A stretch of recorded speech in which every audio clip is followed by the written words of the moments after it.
mic is working. It is great to see you all. Let's get that mic a little louder and the room a little more quiet. Shh. Thank you.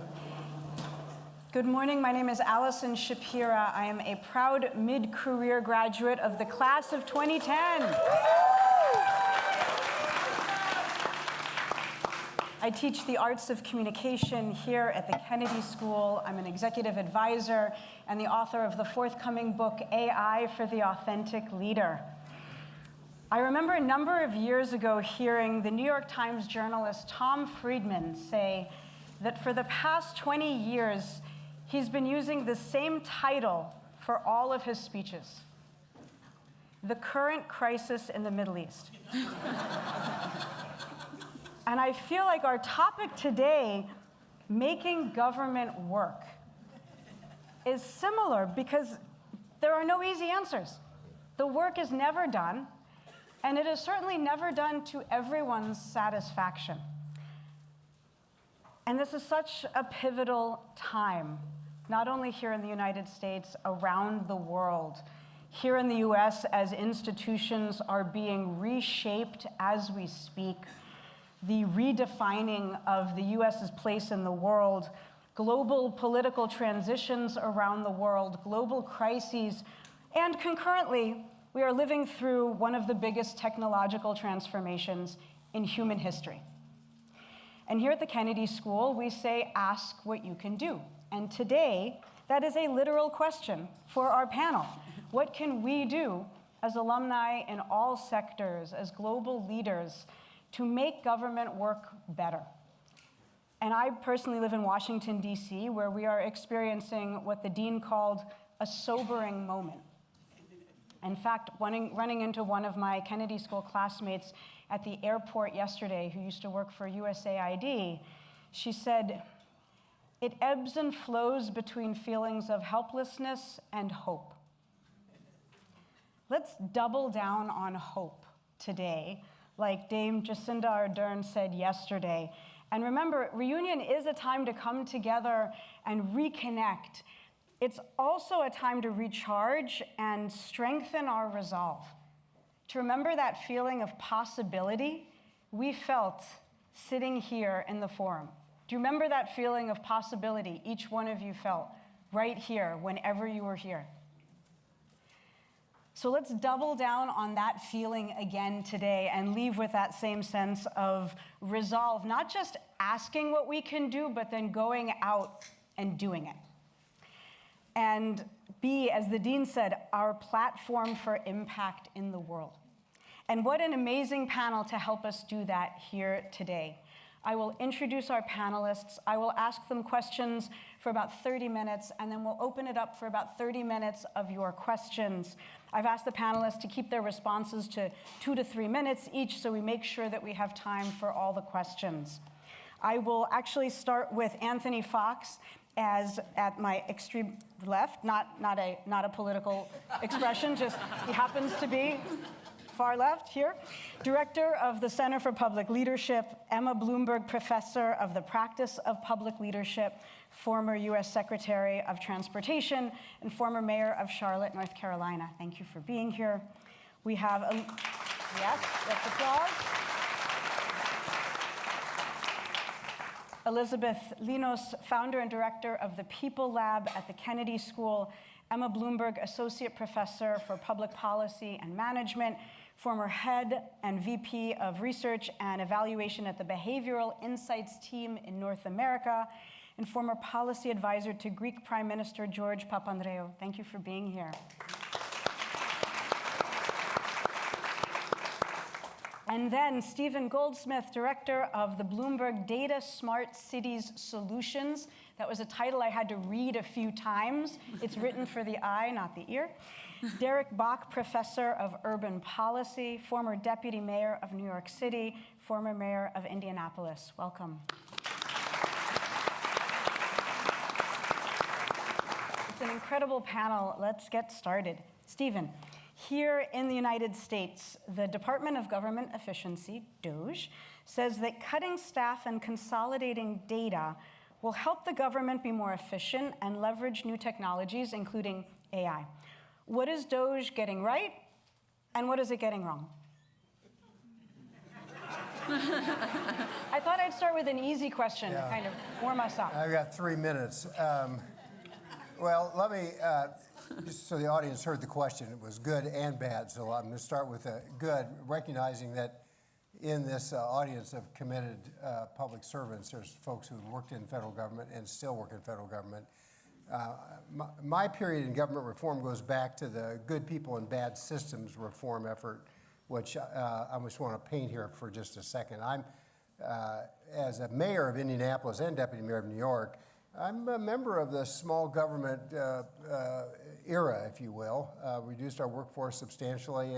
As a mayor of Indianapolis, negotiated with federal bureaucracies in great frustration, trying to figure out why a highway in Indianapolis with federal dollars costs 50% more than a highway in Indianapolis with state dollars. Fill in the blank. I can do that for housing or whatever. So I would say that our federal bureaucracy and our state and city bureaucracies need some attention. So if we begin with that, then you could say, well, what's good? And what's good is also what's bad in this situation, right? If those of us who took any of the courses here would say, well, we need, if you want to do government reform, you need bold leadership. Well, there's bold leadership. We'll go back to whether that's good leadership or bad leadership. We could say, you know, I teach courses on how to use technology to innovate at the city level, and we would say, break down the data silos, use the data across the agencies. Well, that seems like a pretty fundamental good thing, except when it's used for bad stuff, right? So it's difficult to disentangle those. I would just kind of in conclusion say, if you're going to go back to HKS 101 and focus on the public value piece, that if we use government reform, like we did in Indianapolis, I thought, to take the savings and invest them in making government better, that's one thing. If the goal is just less and worse government, that's not very difficult to do, right? It's easy to save money by doing things worse. The goal is how to save money by doing things better, how to repurpose the monies that are saving. I had a conversation coincidentally last night with a senior official at Social Security who said, well, you could cut the people or you could cut the technology, but why would you cut the people and the technology at the same time, right? So I just would conclude essentially by saying, I don't think that the government reform effort has done the hard stuff, business process reengineering, civil service reform, empowering public employees, higher quality, better service. It's just done the make it smaller and often worse. And I'd say that's the bad of the good and bad. Thank you. Thank you. Anthony, we'll jump over to you. Given your experience in government and now at CPL, how do we effectively prepare public leaders to make government work in today's environment? And what do graduates need to learn? What are you hear that they're worried about right now?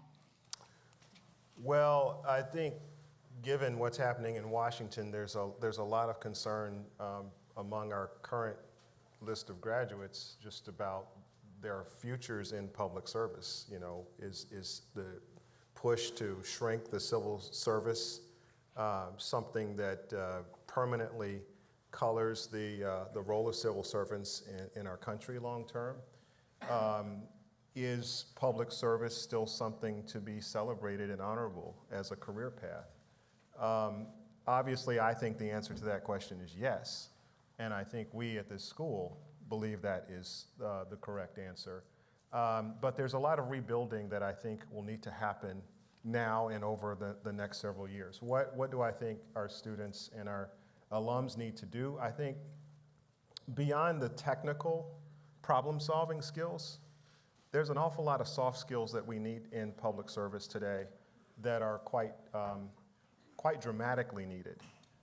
First and foremost, I think what we're seeing in the public and in the public narrative today is a reflection of a public and elected officials who have lost the ability to listen to each other. And for new people coming into the system and for people who are already there who are interested in improving it, I think giving people an opportunity and the respect of their point of view is critically important. That's the only way we can strengthen the bonds of affection, in the words of Lincoln, that are so necessary in a democracy. I think communication skills are highly important in this era and highly challenged by the disaggregated media environment we're in. But that's another skill that we need. And I think finally, we're going to have to have a generation of young people who come into government with a new kind of optimism. I think a lot, if I can build off of what Stephen said, I think the current administration is asking a lot of right questions. I don't know that the answers they're coming up with are ones that I would necessarily stand behind, but I think there's an opportunity in the future for reforms in government, how to make government better, how to make it work and deliver better. And if I said one thing, I would say that I would like to see this next generation of leaders, and those of you who are in public service today, really work hard on making sure government delivers on its promises, because that's how the public trust is built and that's how it's continued. And I didn't pay him to say communication skills are important as well. But I will admit, as someone who teaches communication, I think listening is more important before we get to the part in which we're communicating. So I appreciate that. Elizabeth, the goal of the People Lab at the Kennedy School is to empower the public sector by producing cutting-edge research on the people of government and the communities they serve. How does your research make government work? And I remember what you said yesterday about when we tweak the innovation on a pre-existing process, it's usually easier to implement. So how does that happen? And then are there particular countries or regions where you're seeing this in use? Thanks for that question. I mean, at some level, the premise of the People Lab, which does research with government, is to really change who gets to ask the questions. So the way we work with government is to say, actually, academia has to be different at some fundamental level. Academia is here to answer the questions that a public sector leader has. And so we build our research agenda around what is top of mind for city leaders, for federal agencies, for a mid-level bureaucrat who just wants to deliver on the promise of the agency. And so the how we work, I think, is even more important than what we work on. Almost all our projects are co-designed with a government agency, which means we're co-designing the solutions, we're testing them alongside the implementation of the program. And my hope with that is that we're not only kind of showing what's possible or what works in one setting, we're also testing something that could be applicable to a series of other government agencies. So the big question for me is not how do we get one government agency to be more evidence-based or to improve their services or to recruit, retain, and support talent, but how do we use that as a model for the rest of the country as well, and ultimately the rest of the world. You asked kind of where is this done well. I have two very separate thoughts on this. One is related to your initial point, and something that Anthony said too, which is that we've been trying really hard for many years to figure out how to do this well. It's not a new idea. How to improve government performance has been happening for a long time. Even the narrative that we're hearing today, goes back at least to the 80s. So in some ways, no one has really figured this out. However, what I see in the work that I do is that there's pockets of excellence everywhere. And sometimes in the places where you least expect it or where that don't have the most resources. So I'm thinking of, the innovation team in Anchorage, Alaska, or in Montgomery County, or in Fort Worth, Texas, or in Aarhus in Denmark, or in Singapore. So there's so many examples, so much talent, so much skill, so much technical expertise already in government that I think the challenge for us is not to kind of reinvent the wheel, but to find that, elevate it, learn from it, and figure out how to make that a scalable proposition for the rest of the world, as opposed to, and this relates to both what Steve said and Anthony said, rediscover the question that government needs fixing and rediscover the idea that we need external experts to come with solutions when there's so much talent in government right now. Mm-hmm. Great, thank you. I have a question for both Anthony and Stephen, so I'll ask you to answer in about 2 minutes each. Trust in government is so important. We've talked about it, the dean talked about it, and it is sorely lacking in so many places. How do you think we modernize government services while maintaining that public trust? How do you balance those two? Well, I don't think they need to be balanced. I think they're the same thing, actually, right? Same one. So when I was deputy mayor of New York, licensing and permitting was underneath my purview. So here's the way it works. You had to get 12 different permits in order to open up your restaurant, which means if you were a small restaurateur, by the time you ran out of money, you were allowed to open, right? So this is not a perfect model. Each of those agencies thought it was efficient, right? But it wasn't efficient in terms of what the user needed or what the customer or client needed. And we have massive new tools, technological tools, which allow us to provide individualized, customized services from the standpoint of the person who needs the services. And so, I'm a local government expert. I don't do the fancy stuff that these two folks do. But so for me, it's just a simple virtuous cycle, right?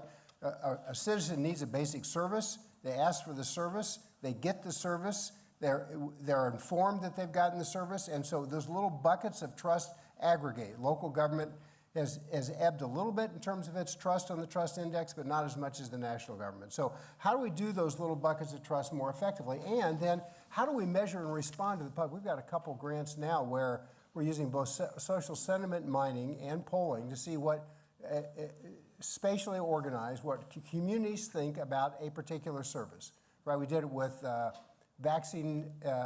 vaccinations in the COVID period. Well, why do some individuals get vaccinated when they listen to the city and why others don't? And who's the trusted messenger and what's the trusted message? This is what you're an expert in and I'm not. I'm just saying that there are definitely ways to do this using the data to measure the sentiment and transforming the way services work. We can develop trust concurrently as we modernize it. Mm-hmm. Thank you. Anthony. I think a fundamental problem we have in government is it's hard to fix a problem until something is publicly seen as broken.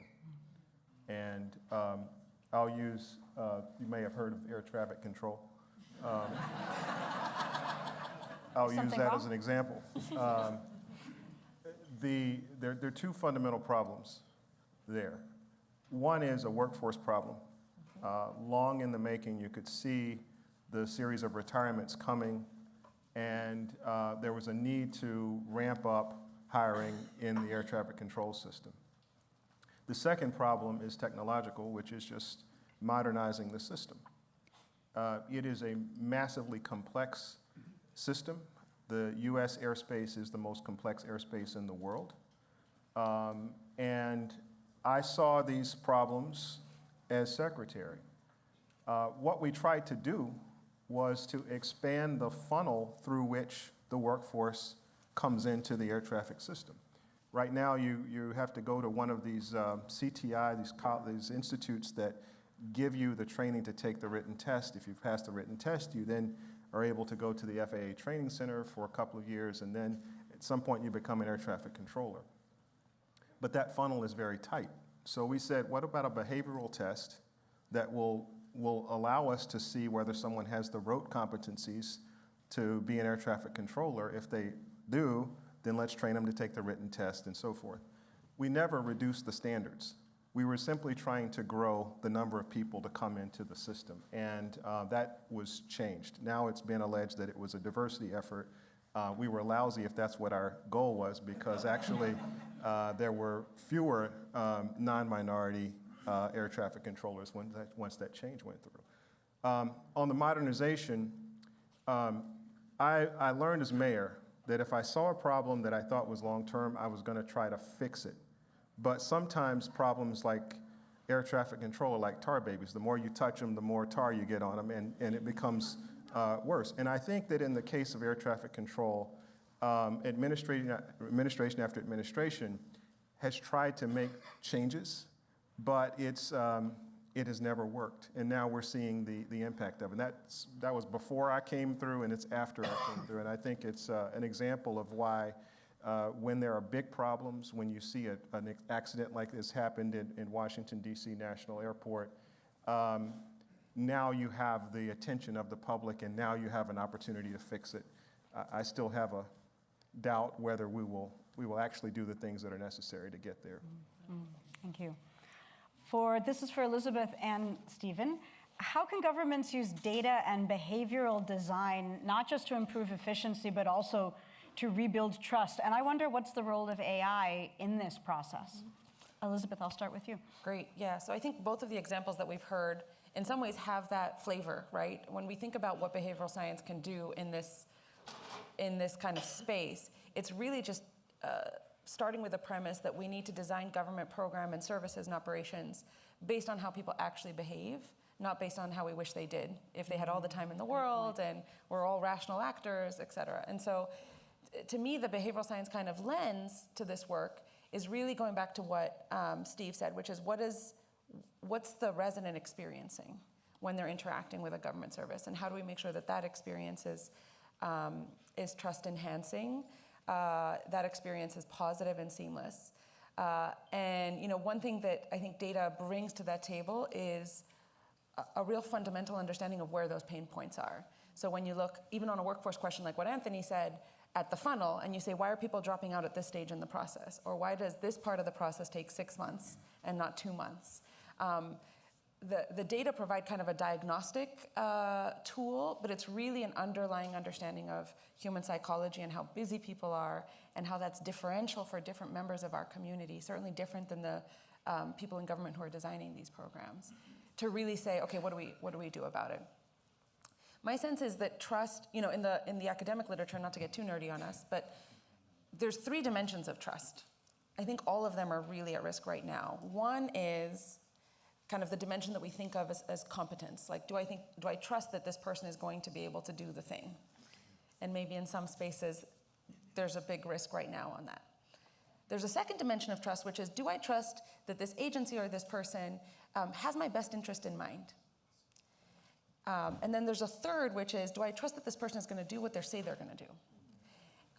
And right now, sometimes we think about operational improvements as proving competence, but actually we're doing that in a way that is putting those other 2 at risk. And I, like many of us, thought that the big solution on, using data and behavioral science to improve operations was, the nerdiest of answers, like back-end and data infrastructure. We're going to link it. We were going to make it a one-stop shop. We were going to make it super easy for people to access government, regardless of which door they knocked on. In the current climate, that's no longer, I think, a possibility. We're going to have to rethink that model if people don't trust that all the back-end data infrastructure folks have residents' best interests at heart. Mm-hmm. And once you've lost that level of trust, you have to rethink what good even looks like for residents who are fearful at this point. So that's, you told us to stay on hope. Well, as I said, it ebbs and flows between helplessness and hope. So let's just get back to hope. So this is an opportunity to really rethink what we mean, what we care about, what do we want of our government, what does trust look like, not just for the people who aren't worried if they walk into a mayor's office and shout that they didn't get their service right, or they show up to a town hall and can speak, but all the people who aren't able to do that. Mm-hmm.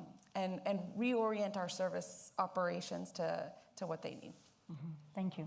Stephen, and also asking about what's the role of AI in this process as well?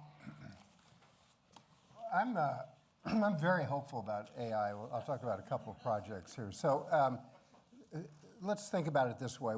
The problem, actually the thread that goes through all the questions you've asked me, at least my bias, is that we have antiquated hierarchical systems, right?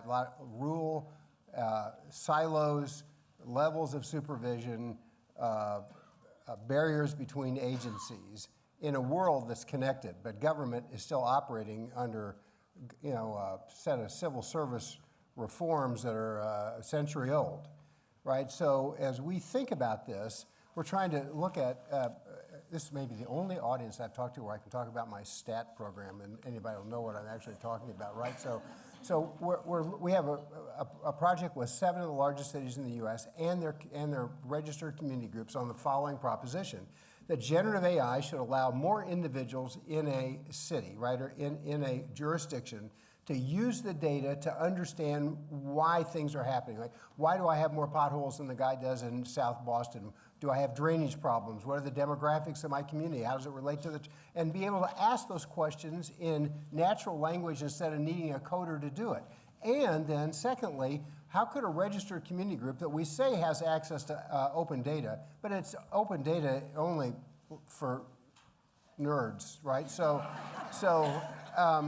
And so it's not really open data. So what if we train the community groups to use generative AI to understand what's happening in their community and to engage the public sector in a more fulfilling and insightful way? So if we could break down the hierarchical and, I mean, right, it's just, I could close with the following thought.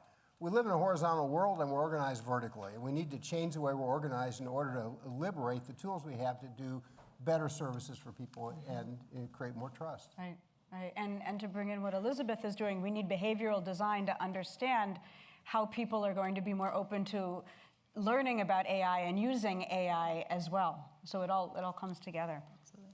How about for Anthony and Elizabeth, and I feel like this is the million-dollar question, how do we make public organizations more effective, more innovative, and more equitable? And what are the policy tools or leadership practices you've seen succeed either in the US or internationally? Well, I think there are two things I'd point to. One is our narrative has to be different than what it is right now. Like I think this country and many countries across the world, but I'd say particularly America, is the greatest experiment in pluralism the world has ever known. And yet we are somewhat at war with that, and we need to make peace with it. It confounds me how diversity can be a partisan issue, let's say, or a left-right issue, when in fact it is a reality of life in this country that we still struggle with. And the struggle is not something that I think we should point to as something that's wrong with us. It's part of what is right with us that we have to also get right with as a society. So my experience with this was in the Secretary's office promoting something that has now been termed transportation equity. The idea that in the 1940s and 50s, this country used its infrastructure program to build the same walls we were building through de jure and segregation. I was intent on trying to tear those walls down. Why? Because in community after community, including the one I grew up in, neighbors were separated from each other physically. And that creates a different type of separation in communities when it comes to how people live, how they move, who they see at the grocery store. You know, this country cannot operate that way in long term in the future. So I think we've got a real problem right now in a battle, you know, maybe it goes back to the Civil War and before, between a view of the country that is more homogenous and a view of the country that is more plural. And, you know, I stand very strongly on the plural side of that, but there needs to be a narrative that people can believe in and feel part of that also follows that. Mm-hmm. Yeah, I couldn't agree with that more. You know, when you ask this question, Allison, about kind of how to make government effective, I think it does link back to these bigger narratives about what kind of country we want to live in at some fundamental level, and what is the role of government at all in helping shape the society we want to live in. I said this yesterday, so I don't want to repeat myself too much, but for me, it really feels fundamental that we get on the same page about whether or not we think government is part of the solution to solving the types of social challenges that we want. It's not there yet, but always describing government as the problem and trying to find workarounds means that we're kind of systematically underinvesting in the thing that we're going to need to build the society that we want, to build the communities that we want. And every time we underinvest, we give ourselves, or we give people a proof point that government isn't working, and therefore we underinvest some more.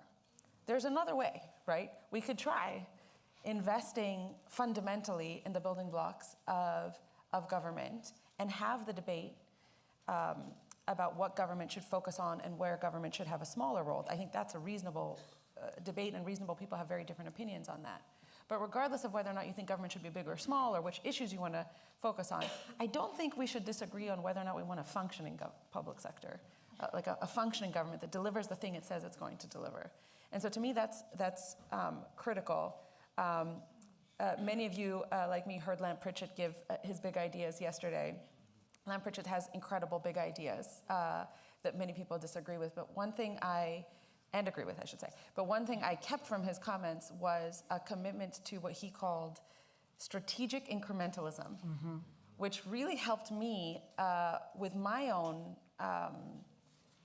ebbs and flows about whether or not we need to transform government and really go all in or really focus on kind of incremental improvements. And I think I buy the argument that the only way we're going to get to government effectiveness is if we realize that this is kind of a long road and we have to strategically stay on course with a fundamental understanding that we can't escape fixing government if we care about all the bigger social challenges that we care about. Thank you. I have one more question for each of our panelists, and then I already see people lined up for questions. Really looking forward to your brief questions as well. Let's start with Stephen. Stephen, a lot of governments talk about innovation. They don't always practice innovation. So my question is, how do we do it? What have you seen to be effective in making governments more innovative? And do you think we have the right incentives in place? Or what incentives do we need to put in place? Well, this as quickly as possible, because I feel the pressure. We've got at least 30 minutes. So well, let's just tick off the obvious. You know, I was fortunate enough to work for Mike Bloomberg when he was mayor. So you need a champion who will protect you when you make a well-intentioned mistake, and I certainly made my share of those, right? So if the leader says, we need innovation, I'll support you if you innovate, go do it, right? So that's the one thing. Two, when I began as a young mayor, I made everybody read Elizabeth Cantor's Change Masters book. I'm that old. And where she said that people need time, data, and money, meaning venture capital, in order to innovate, right? So that list still is in my mind as fundamental. I'd say next, somebody needs to be there, whether it's a national government or a state or local government, who is an advocate for change. Because if you were the mayor, or even if you're the president or the governor, and your cabinet secretary comes forward and says this is the right thing to do, you need some alternative source of information just to be able to engage, whether it's data or otherwise. And so I think the problem I see in innovation is somebody needs to own it, and there needs to be an alternative source of information that will challenge the status quo. If you have those pieces in place, I think that you can. So I know I'm out of time. I have a 20-second story. Do it. I remember when I was a mayor, I read this Wall Street Journal column by Herb Kelleher, the CEO of Southwest Airlines, and he said, when we're trying to figure out how to turn around an airplane at the gate faster, this is before your time, I'm much older than you are, we don't go to watch American Airlines and United Airlines. We go to the Indianapolis 500 and watch a pit stop, right? And I remember that because these alternative sources of information are what kind of provoke the spirit of innovation. I'm through, thank you. I like that interdisciplinary thinking, and I recently wrote an article on why liberal arts majors are the future, because we have disparate thinking from so many sources, and this is a great idea of looking outside our expertise for innovation. Great. How about, say, Elizabeth? A lot of research and evidence is being produced in academia that could be possible, will be helpful to policymakers, doesn't always make it into the hands of policymakers. You talked about having someone partner with you as you roll out those solutions. I'm wondering, what can behavioral science tell us about this process of making sure evidence about what works is taken and then used at scale? Yeah. In some ways, the past 20 years, we've seen kind of this explosion of what we'll call evidence-based policymaking. We all kind of decided to make a huge investment in testing what works, using data to innovate in government, and we kind of proved that was possible. And that wasn't obvious. It was a huge investment. A lot of people, I really like what Steve said, funders were involved, people in government were involved, researchers were involved. We made this huge investment. And then for some reason, we all kind of patted ourselves on the back and moved on to the next problem and forgot about adoption at scale, or decided that that was like a PR problem or a comms problem, or if we write our research results, I mean, this is comical, in a really clear policy brief, then surely government will just magically adopt all these good ideas. But behavioral scientists for a long time have known that you can't just be like, you know what, you should go to the gym and you should eat healthy, and then we stop there. There's no behavioral scientist in the world who says, I don't know, I told them to eat healthy and they didn't do it. It must be a them problem. Maybe they own a gym, that's why. Yeah. So there's this fundamental kind of understanding from behavioral science that that's not good enough. Telling people, or like people understanding the nature of the problem, doesn't magically solve all the behavioral barriers or organizational barriers or institutional constraints that a government agency faces. And so my kind of hope is that we think of that as a series of behavioral challenges that we invest in with the same rigor and support and academic thinking that we did in the original evidence-based policymaking push. And so we have to think about the behavioral barriers to how do you make sure people know that the evidence exists? How do you get people to value and care about experimentation and replication in their own context? How do we support governments in reducing whatever organizational inertia they're facing to change a system or tweak a program, or bring in community buy-in? And then on the academic side, we have to do a much better job of thinking of that as our problem. Because when I was in government, before I didn't think I was going to be a faculty member, and we were in a crisis, and we called every smart labor economist in the country to come help us with our big financial crisis, and they'd say, absolutely, give me 6 months, I'm going to do a literature review, and I'll get back to you. And I thought, you know, all of academia is useless. That was my take as a government person. We're working on it. But my sense was that academia didn't understand kind of how important all those other steps are and how to make sure our ideas make it into the hands of policymakers. It's not making it into the hands of the policymaker, it's making it into the fabric of how we run government. And so I'm really excited by what I think is a real commitment by our dean to make that a priority for the Kennedy School, and to rethink social science as a place that solves the actual problem, not just comes up with big ideas and makes solving the actual problem somebody else's work.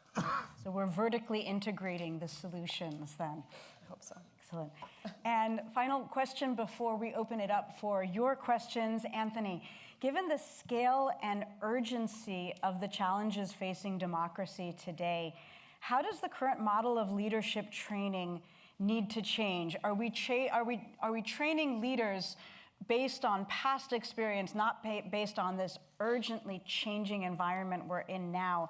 And if you could wave a magic wand, what would it take to truly reimagine how we prepare leaders for today's realities in all sectors, regardless of whether we work in government, we're all affected by government? How do we do this? Wow. I would say a couple of things. First, we have to aspire to help our students do more than solve technical problems. That is very important, and I don't want to understate that.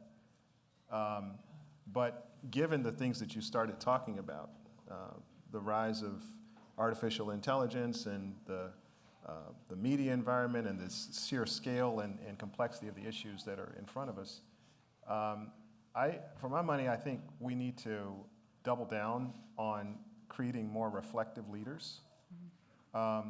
People who come out of this school with broad knowledge and facility in solving complex problems, but who have the ability to communicate and interface with people on the ground in a very real way, who can understand with a very tactile sense what problems there are out there and can bring the abstractions necessary to solve those problems at high levels of government. I think that is as much a matter of intent, meaning the individual. It is also a matter of helping students. You know, I do in one of my classes, I sometimes start with a clip from the Star Trek Wrath of Khan, where the students are going through a simulation that is basically designed to give them practice in failing.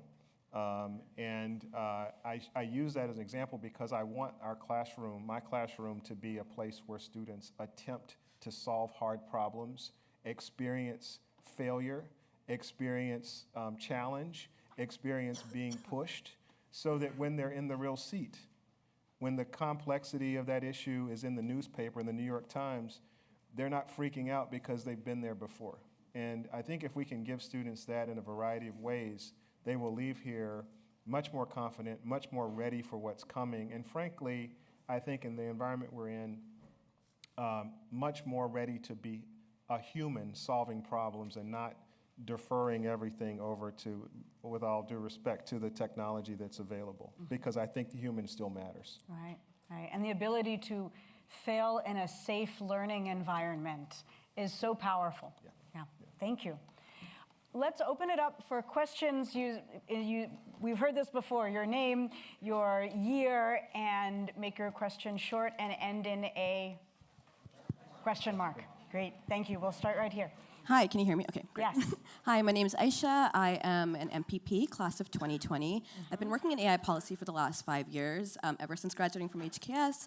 And obviously, there's been so many concerns with AI in the past year. But the biggest policy concern that my team has been specifically focused on is the future of work and how AI is going to impact the broader labor market. How is that being discussed at HKS? How are you discussing that with your different government partners? And then how can the broader tech industry partner with governments to ensure that we are providing the right skills to the workforce? Terrific question. Who'd like to take that? Yeah, Elizabeth, go ahead. I think it's a really important question, and I can't tell you, I don't think I can go a week without at least multiple conversations about how we're going to think about AI. So I think you're right on target to say that this is the big issue, one of the big issues that we're thinking about. One way to think about this is how do we make sure that the promise of AI can be used to solve problems and can become a useful tool for the humans that are going to be called to serve and do problems. So we're thinking about that in a couple of ways. There's a lot of pilots happening right now to think about, for example, would you use AI both as an assistant for policymakers to figure out what is the best evidence, as a tutor, how should I be thinking about what's working in other places, and to really elevate kind of best practice quickly as a decision aid for policymakers. There are many people thinking about what this means in terms of interactions with residents, like what's the right point in an interaction to scale up AI. A lot of piloting, I think, is happening right now. We're going to know a lot more about that in the next few years. But my sense is that the best pilots or the best kind of conversations I'm having about this are really focusing on solving the problem and seeing where AI fits, rather than getting enamored with the technology and kind of forgetting the point. And we've seen this with other, large transformations. When we think back to the Clinton administration kind of bringing the internet to public policy, that was a big change and an important one. We've also seen what I would describe as less successful scale-ups. When I remember being in rooms in Cambridge as a student and people saying oh, there's this $100 laptop that's going to solve economic development, and I remember asking a question, okay, how are you going to get it to people? And they were like, but did you see the thing that it does? And so it's easy when you have these two sides not speaking to each other for one side to be scared and say, we don't want this in our backyard, and the other side to say, this tool is so cool, let's just focus on fixing the tool. I think at the Kennedy School, we really are, and I don't say this lightly, I really think we are bringing those worlds together. And so I think there are going to be solutions coming out of this place in the next few years on exactly this topic. And you asked how can the tech industry help? You should email all of us. There's so many people that would love to hear from you. Yeah, great. Right over here, please. Good morning. My name is Burçak İnal. I'm Belgian and Turkish. Very happy to be here. Elizabeth, you just mentioned the Clinton administration. It just so happens that one of my own personal most favorite memories of the forum was the day Al Gore came to the Kennedy School to talk about reinventing government. And my question is really about this, the narrative, the underlying motivation behind making government more effective. And basically, also going back to the question of whether the current efforts are based on the right questions or not, I think when you're talking about making government more effective, why you're asking for that to happen makes a hell of a lot of difference. And I think in the days when Al Gore was here, when they were talking about making government more effective, they were not talking about making government fail, making government serve a very small subset of society, and strengthen a nihilistic ideology that is based on the absence of government, the failure of the government's role of regulating. So there's a hypothesis out there, I think many of you subscribe to that, I personally do, that the current efforts that we're seeing are not at all about making government effective, but it's about making government disappear. And the question is... And my question is, other than venting my, I think, frustration, is how much do you worry about the ultimate motivation behind the current attacks? And I know you talked about communication narrative, but are there also other things on your mind about, for instance, protecting the next wave to privatize all public services, to eliminate the regulatory function of government? Yeah. Thank you. Yeah.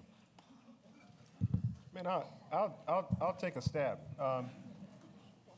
I think the complexities of what's happening in Washington, D.C., if we did a bit of an examination of them, I think they have bottom-up.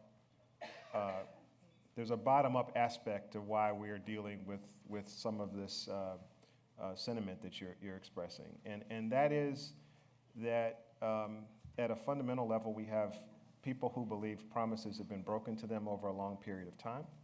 We have communities that feel that they have been left out.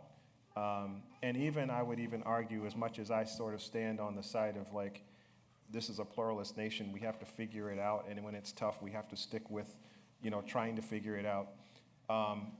There are people who feel like that doesn't include them. And shame on those of us who believe in a pluralist idea if people feel excluded by that, because that's not and never was the intent. So I think a big part of this, part of the fix that I've identified is more ground up than it is top down, because the people to people, the community to community, the neighbor to neighbor is actually a really big deal right now. I was on a flight recently and was sitting next to someone who had a completely different political perspective than I had. And we were going at it, but it was actually useful to both of us. And it's an imperfect answer to your question, because you have pertinent issues that are happening right now in Washington, D.C., but the reason they're happening in Washington, D.C. is they're happening in real America. And if we don't figure out how to get real America tuned in to a different way of thinking, this is going to continue for a long time. Right over here. Yeah, thank you. Ann Tutwiler, MPP 1985, and Davidson, class of 1980. And thank you so much for being our new chair of the Board of Trustees. So, and on the Board of Visitors as well. So my question is, so I've been working in the intersection of agriculture, trade, climate, environment, nutrition, et cetera. I cannot tell you how many rooms I have been in where there is not a single farmer, where there is not a single person from the global south, and I pound on the table constantly and say, where are these people who are being affected by the decision and need to be part of the solution?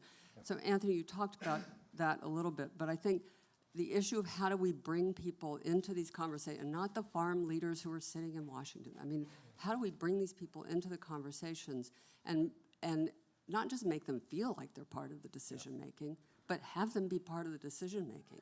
And I think that's a real challenge. You all have kind of touched on it, but I think that's an issue that we, as Kennedy School alums, as Kennedy School graduates, we need to really be a lot more inclusive in who we have sitting around the table and who we allow to speak.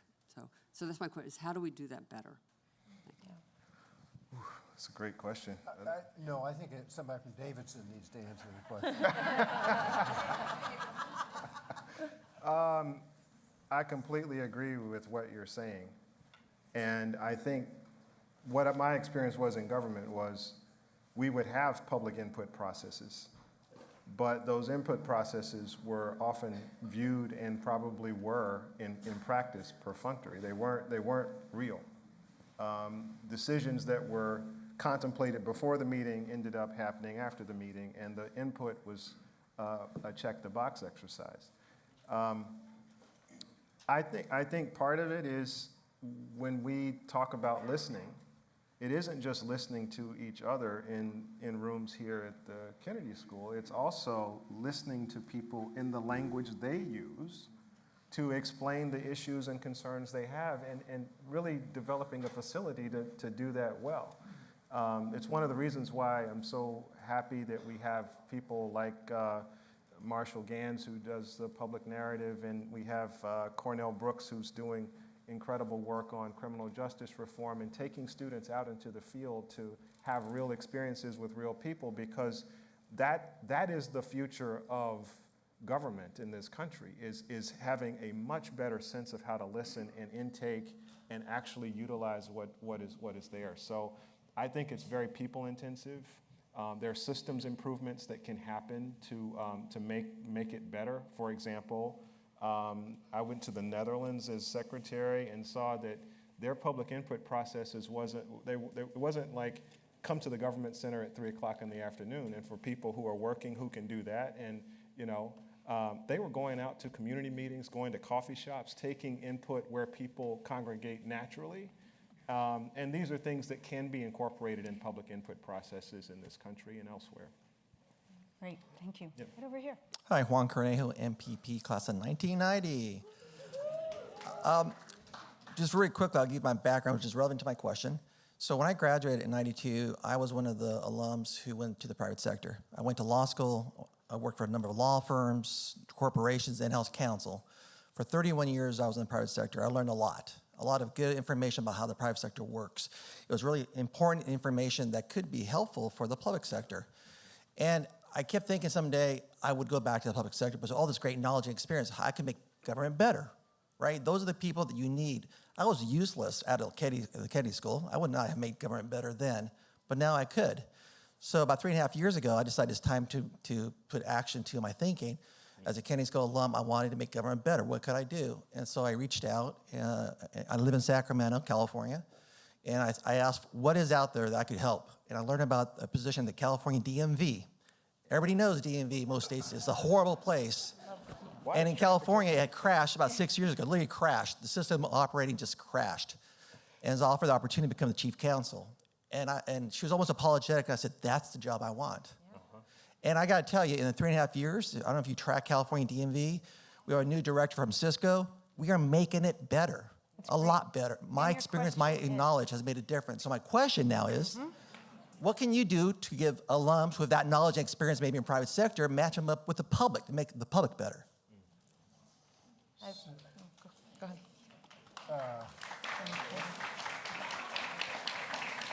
A lot of pressure if the question has applause, Well, they're already warmed up then to the topic, so it should be fine. I have 2 or 3 quick responses. One, it's a little different than what your exact question was. The government procurement systems are still badly broken, and the ability to buy innovation from the private sector and infuse it, right? So an RFP for innovation, not an RFP for Cisco, whatever, right? So that's one issue. 2, I just want to flag the following. What you said, Mitch Daniels was governor of Indiana and looked at what was the single place that touched the most residents the most frequently, where he could reform it and show the difference in government reaction, right, in order to improve trust. And it was that, right, going from long lines to 15 minutes, et cetera. Yeah. So I think if we look at government's ability to procure innovation, government's ability to take shorter term assignments, right, people coming in for 2 or 3 years, better ways to, particularly now with the tech tools where they are, because they're all on the cloud mostly, it's easier to buy innovation. So I would just say creating the opportunities for you to come in are one thing. creating the opportunities for you to provide the solution from the outside is another thing, and both are necessary. Great, thank you. Right over here. Hello, my name is Denise Lynn Riedel. I'm MPP 2015. Thanks, William. See you over there. I'm from South Bend, Indiana. And I will start by humbling myself, and then I will ask my question. About 10 years ago, when I graduated from the Kennedy School, I was sitting, in that lawn, and I'm a government technologist, and so I thought an oversimplified half-truth in my head: I will help governments implement technology, and I will save so much money. And that really doesn't happen all the time, right? Technology actually costs enormous amounts of money. And I know a lot of us run budget processes, and we'll see budget shortfalls this year. I'm from Indiana. We just capped our property taxes. And so, from the lens of government efficiency, how would you advise how many of us in this room interact with that temptation to, in our various budget cycles, to fight against that temptation to say, we could chatbot our way into efficiency, we could buy this thing the private sector is pitching to us, and it means we can reduce our workforce, it will reduce our hours. It takes so much manpower to implement technology properly, adopt software, modernize systems, create the infrastructure to do all of those things. And I feel like I can already sense the temptation from politicians and the public to sort of adopt technology to help us get to these savings. And I am connecting to this version of myself 10 years ago, and I know that person has all the optimism I still have, but was wrong, right? And so how would you advise me personally, selfishly, to approach this budget cycle, and many of us in this room in that same position? I'm going to let these two answer because I had the last question. But in fairness, Denise is one of the country's leading city-level chief data officers on innovation. So this question was a total setup because I know you know the answer to your question. Wait, so, what's the answer? So I've got. Take an answer. So I have a 30-second answer, which is we need to do more return on investment calculations for technology because the declining public workforces, particularly in advanced civil service countries like the U.S., where people it provide an opportunity to increase productivity through technology investments and training, but we have to think about those as kind of life cycle investments instead of one-year investments. Well, it sounds like you already have the answer, so I feel like you should tell us and with what Steve said. I think everyone wants the answer, so you can add something as well. Well, let me say two things. One, it's not just you. I bet all of us at some point, myself included, that's actually when I started working in government, I also thought I was going to be the data innovation kid who was going to come in and save government. But also, that was the narrative some years ago. We've all gone through we're all in different phases of our lives. But, for me, that was, 15, 20 years ago, where we said, if we just bring enough data nerds with cool tech skills, we're going to revolutionize government. I was part of that group. The fact that we were lucky enough not to ruin entire systems because there were adults above that was good, right? I think that's the problem that we're facing today. So I want to say that the optimism I think is really good and important. But I think some of the other things that my fellow panelists said today are really critical to your question, which is if we stop sitting in a room with other technologists or data people or nerds and say, okay, what's the right solution? And instead go to the people who are most impacted by those changes and the people on the front lines of your own government agencies who absolutely know what's wrong with those systems and start with their ideas and thoughts and innovations of where technology is useful and where it's disruptive, you totally reorient kind of what you prioritize. And my sense is that almost every solution, in fact, comes from either a frontline worker or a resident who's had to experience these systems. And yet, we still bring in consultants, experts, academics to try to come up with the right solution before we even start the whatever community engagement process we have. So that, to me, seems really important. I think it's also really helpful, and this relates to the question about private sector versus public sector, to try to dig a little bit deeper into kind of what we mean when we say technology is going to solve the labor problem. Like which technology, what technology, or which private sector, which public sector. We've created these false dichotomies that I think don't really map onto people's experience at work. And so, one thing I don't want us to lose is the technical expertise in government to be able to tell the difference. So every time I've worked with a government agency and I say, okay, great, can I see your data on that? And they're like, oh, well, we gave it to Deloitte. We don't actually have access to our own data. To me, that's a procurement problem, right? That's because the person who was setting up that contract didn't know enough about the technology to know how to design a system that can incorporate technology into their day-to-day work. So there's something really fundamental about keeping that technical expertise in government, even if the solution is to bring in more technology. So to me, that's the biggest, like, don't lose those positions, whatever those positions are. But yeah, I think it's, the sentence, we have to do more with less, has been said for how many decades now? That doesn't seem to be changing. But the focus on, like, where do we come up with solutions might be. And so I have hope that we're gonna make some progress by changing who we ask to help us find the solutions. Thank you. Next question. Thank you. My name is Rahul Soor. I'm a mid-career 1995 fellow. This is to say a heartfelt thanks to the John F. Kennedy School, because this is where, you know, the UN recruited me, and I went on to a career of 24 years in the UN, including in Africa, in Haiti, and the Middle East, and I was a chief for peacekeeping evaluation. My question relates to the politicization of bureaucracy as evidenced by the financial contributions.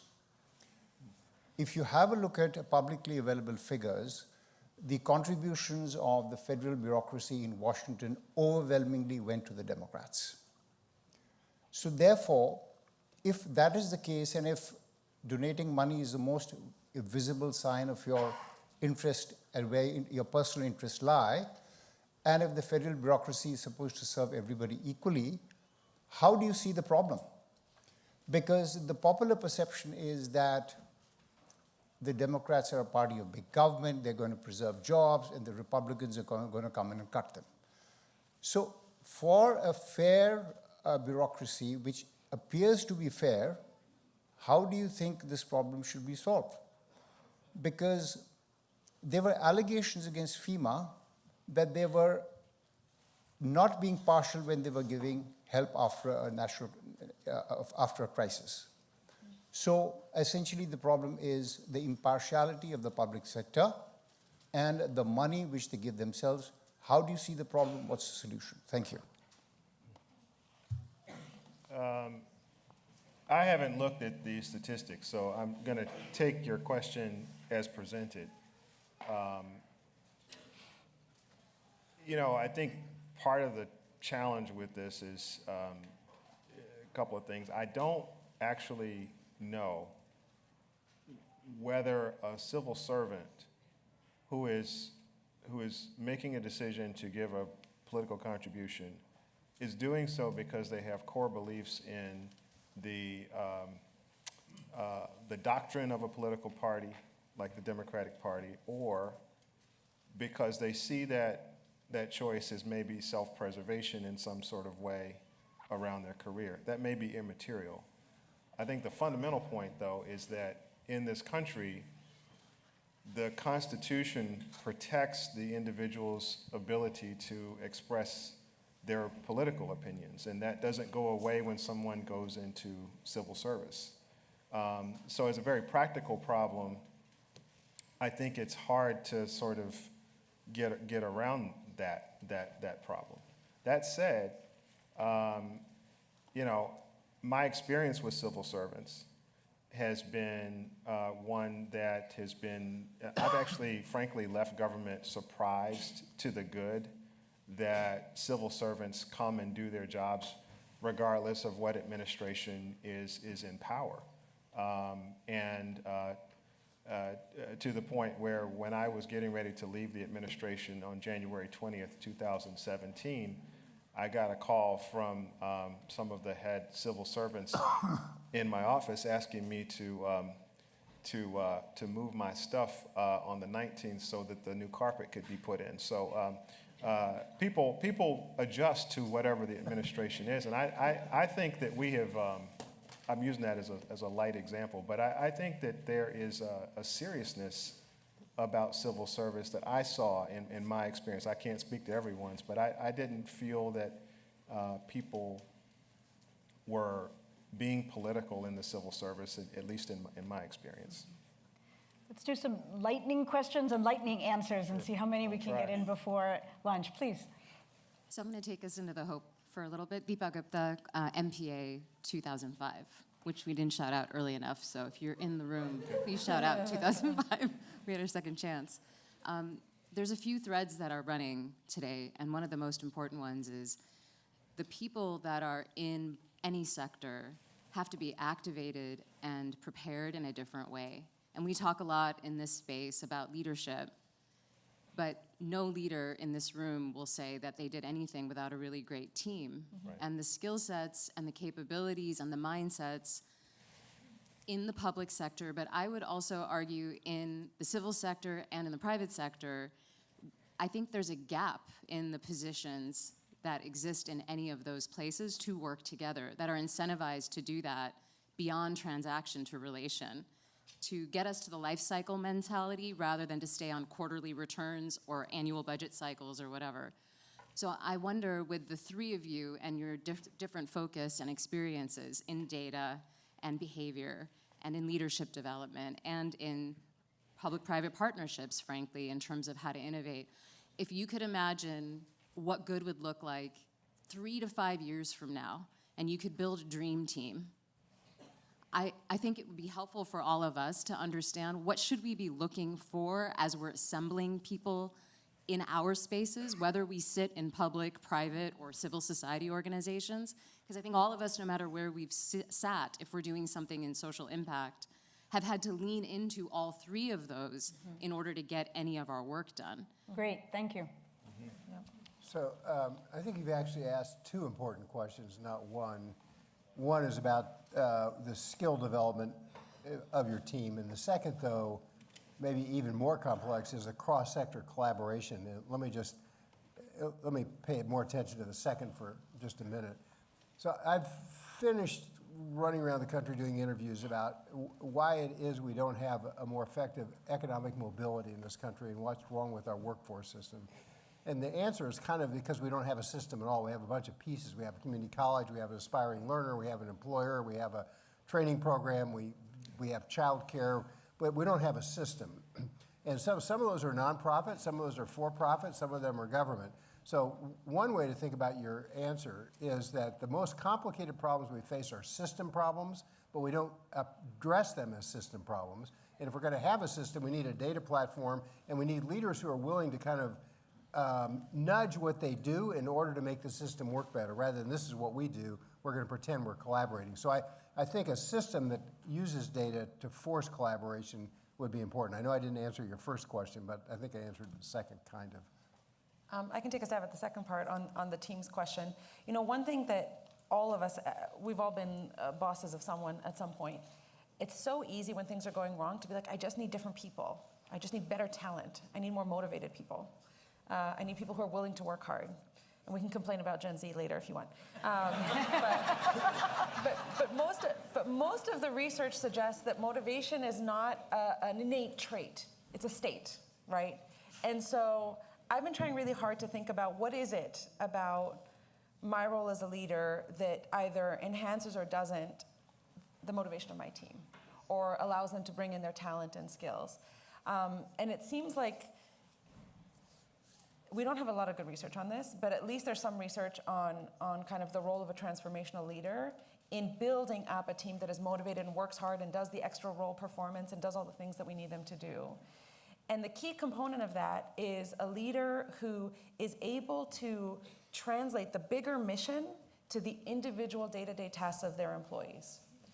And that's a translation role that's really hard and kind of obvious if you're at the top of an organization, but not obvious to the person who's like doing something, whether that's data cleaning or widgets or cleaning a bathroom. All of those roles are critical to whatever that mission is. And it's the role of the leader to make sure people understand in their day-to-day work how what they do every day links back to the mission.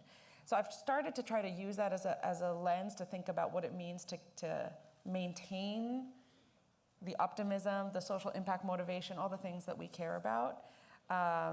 Some people are just really good at it. I'm not one of those people, so I'm leaning on what I can.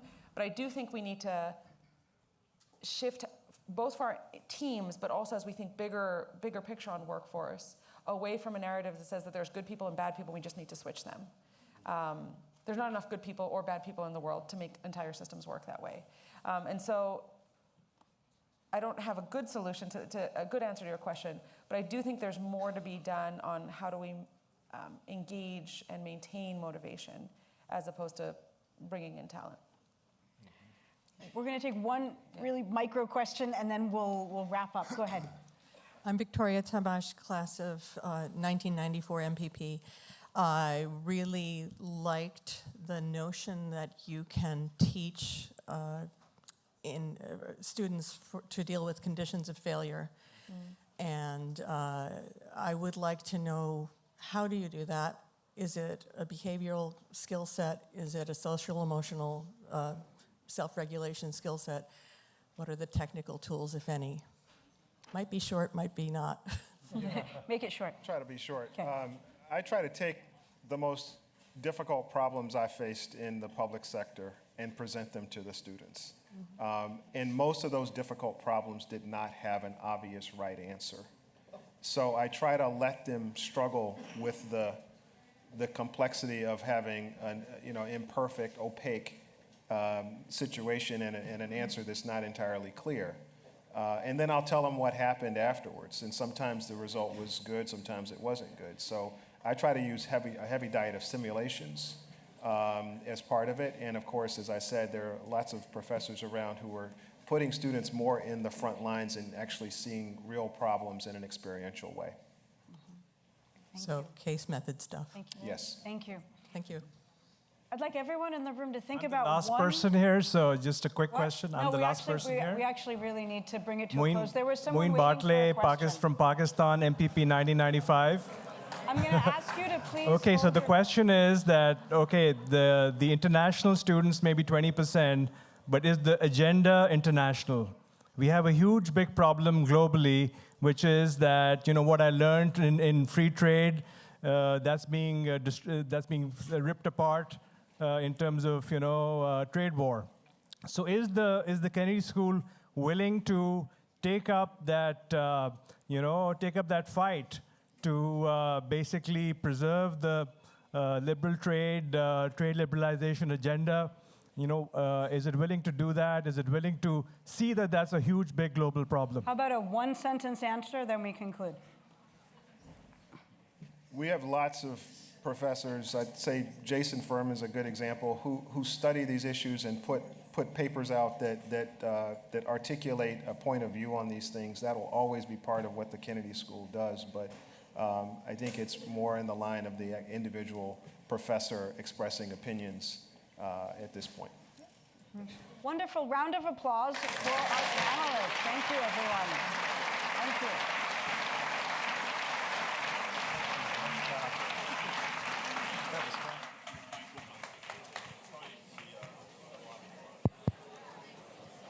Thank you all for that wonderful session. We will now move into our lunch break. Lunch boxes are available in the dining cafe. Please take your desired lunch and head to the designated classroom displayed above and listed in the program.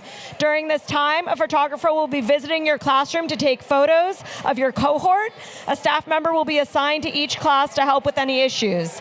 Please check in with staff person if you'd like to move to an alternative location so we know where to send people and/or the photographer. Thank you.